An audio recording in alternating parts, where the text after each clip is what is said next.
So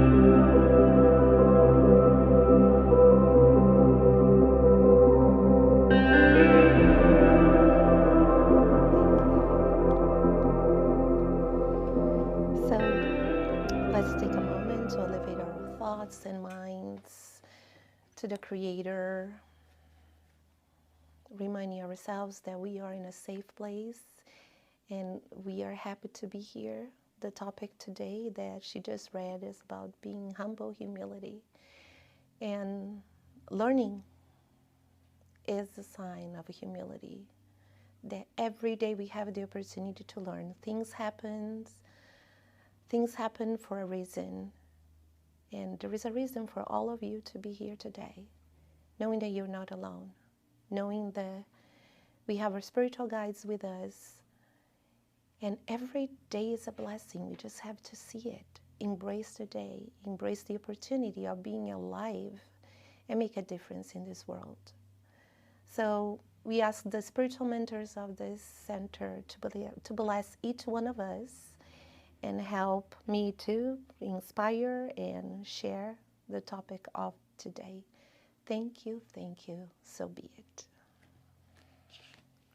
All right, so today I will turn off the light, the music. Is that okay? You did? Okay, thank you. So the topic today is God's language. And well, language is a way of communication.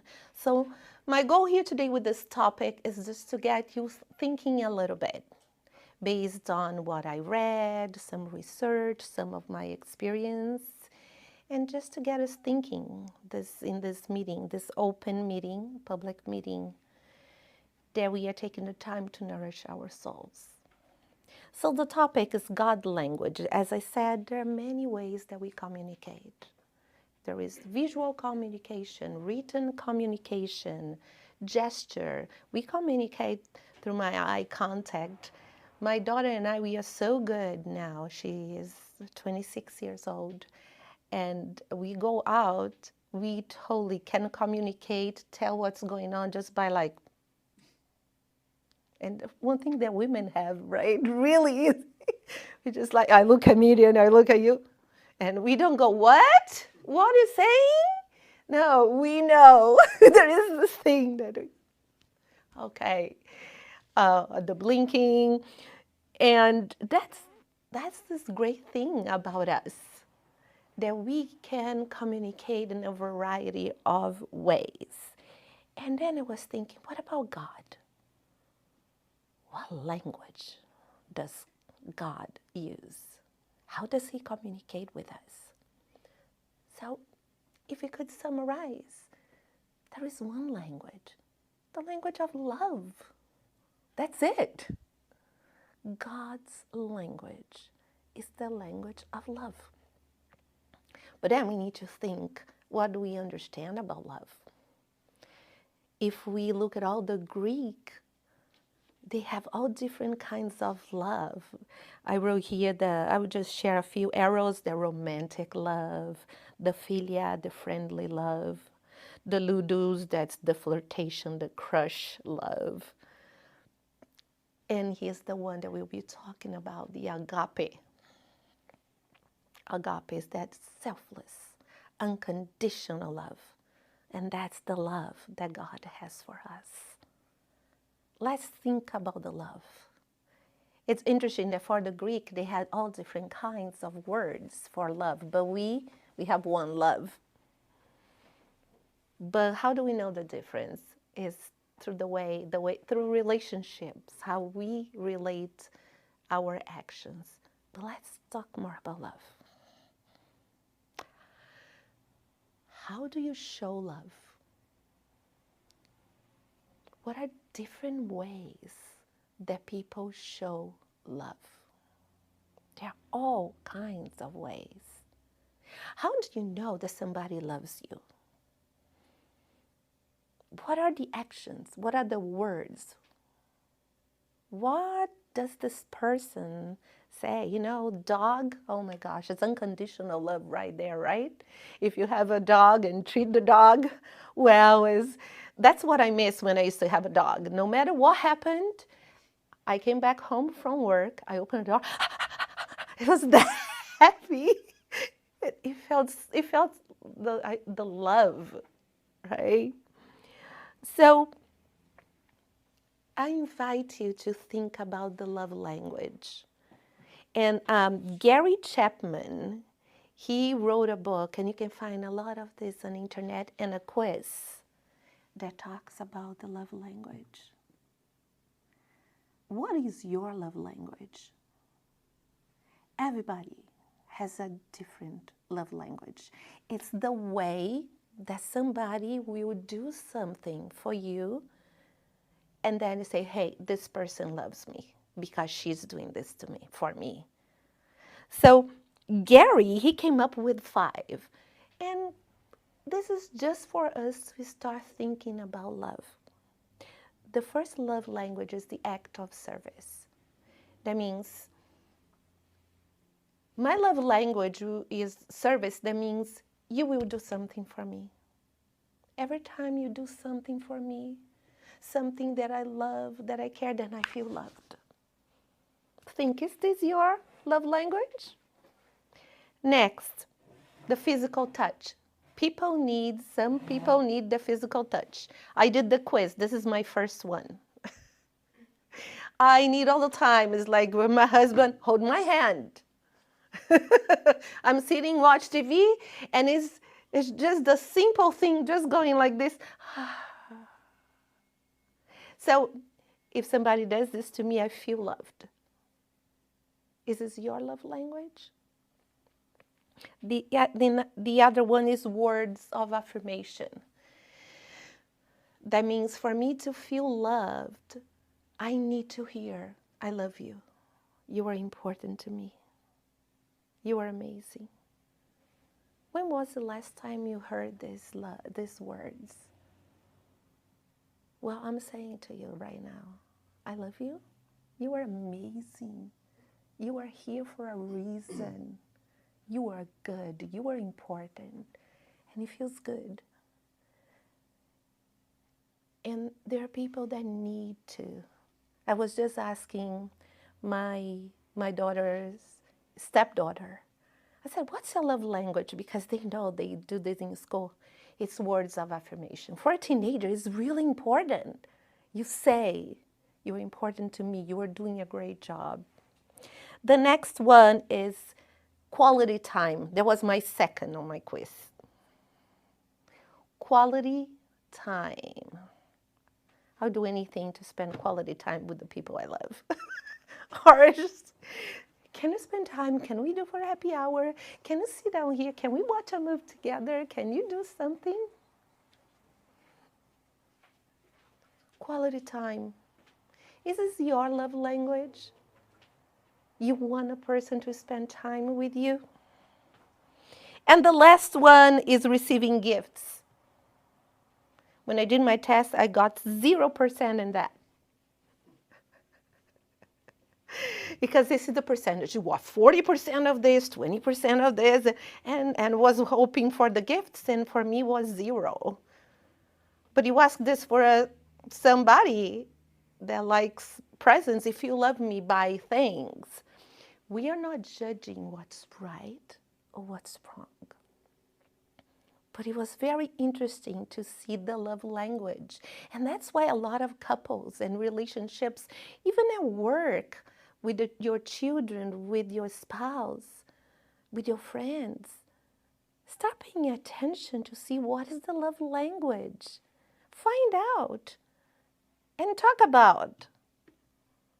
Like if my husband says, oh, I'm going to give you a gift card. Well, of course I love, thank you, thought of me, but I'm going to say, no, just hold my hand and let's watch a movie together. Okay, he loves me. But for him, it could be completely different. For me, it's cook dinner. It's like act of service, right? For him, say, hey, if you made me dinner, oh, are you hungry? Do you need anything? I'm going to go buy. Oh, I was at the store. I saw this shirt for you. Oh, she thought about me. She loves me. find out what the love language. One of our problems is that we have our love language, and then we think that's the wonderful, that's the good one, and we assume that the other person likes that too. Okay, if I really need to spend time with you because that's my love language, I'm just using my husband as an example. He can argue with me later. But if I say, okay, you need to stay with me every single time, it's not his love language. He needs his space. I already know. He needs to play the drums and I need to leave him alone. But why am I saying all this? Because God knows your love language. And I'm a teacher. And when I start teaching the children, I start to pay attention. And Pachi knows too, she teaches too, what's their learning style? How do they learn? I'm a visual learner. I read, And then I start reading and I do a graph, I do a little drawing, and then I can see the whole text with visual, with drawings, and then I get it. Now God knows your way of learning. And God is teaching us and helping us and talking about love using your language. But there are times we don't like the language that we hear. We don't understand what things happen in our lives. But God is speaking through us and with us all the time. And it's hard to understand God because we don't have, I was just talking here, we don't have the language, we don't have the full understanding. And we will humanize God a little bit to understand God. I remember when I was a kid, I was like 7 years old, and my mom didn't let me do something. I was really mad at me, at my mom. And when you're little, I don't like you. You were mean. And my mom said, God can hear you. And I was like, I don't like you. You are mean. And my mom said, he still can hear you. I whispered, oh, he can hear. And here's one thing my mom said. You're being so mean to me right now, and I'm your mother. You know, mothers, like, I'm a mother. Like, you are so mean to me right now. You know what you're doing? What? You are hurting God's feelings. God is so sad. He's crying now. Don't ever say this to your child. I'm in my 50s, and I remember this. Imagine a 7-year-old has the power to hurt God's feelings. Imagine in my little mind, oh my gosh, and I start to cry. I was Catholic, going to church every day, and we'd learn a different way of God, you know, and it's like, oh my God, I hurt God's feelings. What kind of child I am. So we don't hurt God. Because God loves us unconditionally, no matter how many times we messed up. And oh, we messed up.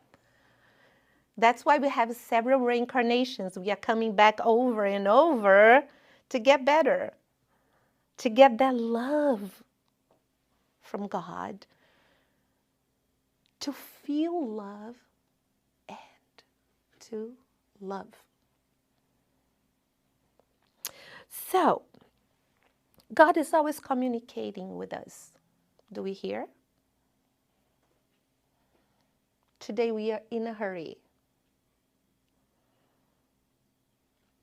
And I was meditating for a while, and then I come back from home, I'm so tired, I go to sleep, and then, okay, now I'm hungry, let me eat.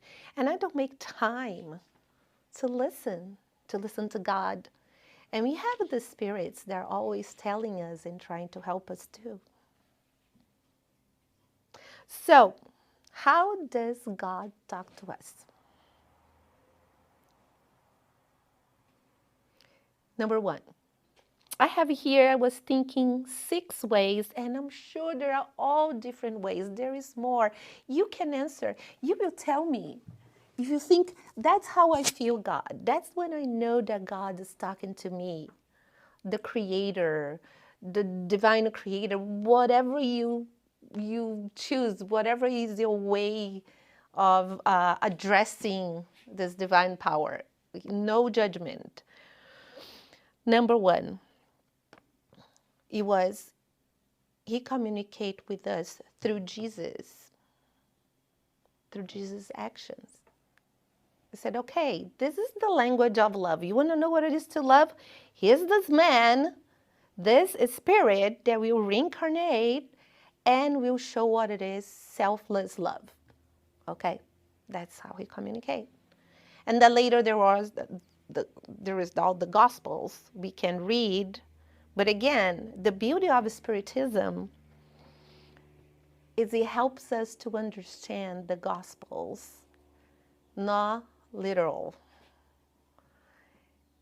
And it makes things so much easier because we know that there is life after death.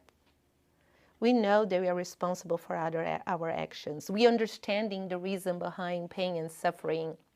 That doesn't mean that we have just to sit down and do nothing about. There are so many wonderful things. So God communicates with us through Jesus, through his teachings, through his actions. Second, and it doesn't have to be in this order, through our conscience. You want to hear God? Pray. Pray. Whatever way you pray. Whatever, it doesn't need to be beautiful words. Just feel with your heart, God, I'm here. I'm not sure what's going on in my life, right? I'm feeling sad. All these things are happening to me. I need you. I need your support. And how many times I prayed and I felt peaceful.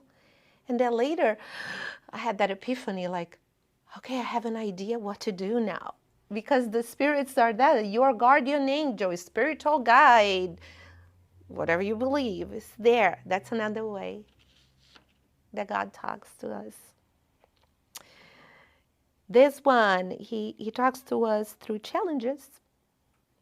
We don't like it. Through what? Challenges, difficult times in life. When we don't listen much and the law of cause and effect, remember God doesn't punish us because he's love. God is love. And things happen for a reason or is a result of our actions. But don't we learn after challenges, after something happens? It could be illness, it could be job-related, relationships. It is God talking to us. We need to love more. We need to be more patient. Another one is through people. God uses each one of us here to help others. Or people coming to help us. I was just reading a book about this lady that she was ready to commit suicide. And there was so much going on in her life that she planned, she was ready to cross the street in front of a car. So she was waiting, And then suddenly this girl, this blind girl, walking next to her, and she had her cane. And when the woman was about to jump, she hit her with her cane. And the woman tripped and she didn't throw herself in front of the car. She says, what's going on? And the lady, the blind lady says, I don't know. I was walking, but then I felt this energy that I had to walk and come here and be near you. And I just, did this ever happen? She said, no, I'm really good with my cane. I just felt something happen pushing me. There was God. There was the good spirits, the whatever you called, using her to save a life. We are that instrument, and we are all this instrument. You never know. It's like you were at home and suddenly, I don't know, I need to call my friend. I don't know, I need to call Anisi for some reason. It's like that match, and then suddenly you call and Anisi, I was just thinking about you. Or, oh, I'm glad you called because I'm not feeling good right now. And that's it. There is no coincidence. I am sure that you all experienced this in your life. But when we are open, that happens more often. When we are conscious, that happens more often. Next one, 2 more. Dreams. Do you dream? Do you dream? When you go to bed, before you sleep, and if you meditate and you pray and you even ask for some answers, and then you have this dream or something that happened or an idea, it's the good spirits telling you, helping you. And then you wake up with this dream and you have the solution for the problem or an idea of what to do tomorrow, a day at a time. It comes to our dreams, that inspiration. And then the last one that I wrote here is through different kinds of messages. A music, a poem, a book, a lecture.